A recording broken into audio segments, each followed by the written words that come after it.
যে কয়টি গণবিরোধী বিল আজকে পাশ হয়েছে আমরা তার দায় নিতে চাই না। এই জন্য আমরা এখন সংসদ থেকে ওয়াক আউট করছি। সমস্ত প্রক্রিয়ায় অংশগ্রহণের পরে ওয়াক আউটের কোনো মানে আছে কিনা এটা জানার জন্য। মাননীয় বিরোধী দলের নেতা, দুঃখজনক হলেও সত্য, বিরোধী দলের যৌক্তিক বাধা সত্ত্বেও যে কয়টি গণবিরোধী বিল আজকে পাশ হয়েছে আমরা তার দায় নিতে চাই না। এই জন্য আমরা এখন সংসদ থেকে ওয়াক আউট করছি।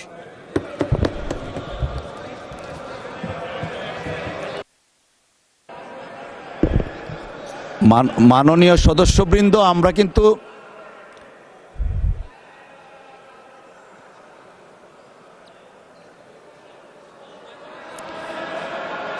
যাচ্ছেন না, আপনারা আসছেন।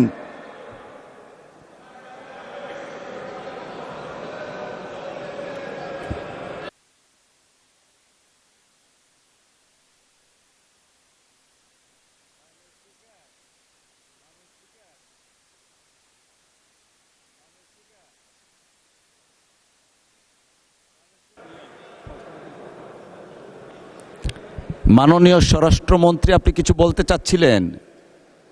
আচ্ছা, একটু মাইকটা দেয়া যাবে দয়া করে? ওনারা অনেকেই আছেন কিন্তু এখনো আপনি চাইলে বলতে পারেন। আমি ধন্যবাদ জানানোর জন্য উঠছি।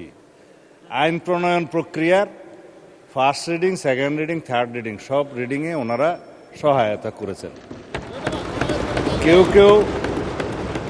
কেউ হাত তুলে সমর্থনও দিয়েছে।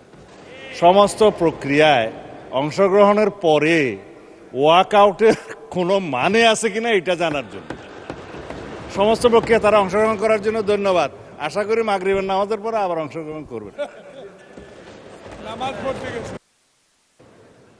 ধন্যবাদ মাননীয় মন্ত্রী। মাননীয় সদস্যবৃন্দ, দিনের সম্পূরক কার্যসূচি 1 অনুযায়ী আইন প্রণয়ন কার্যাবলী এখানে আপাতত সমাপ্ত হলো।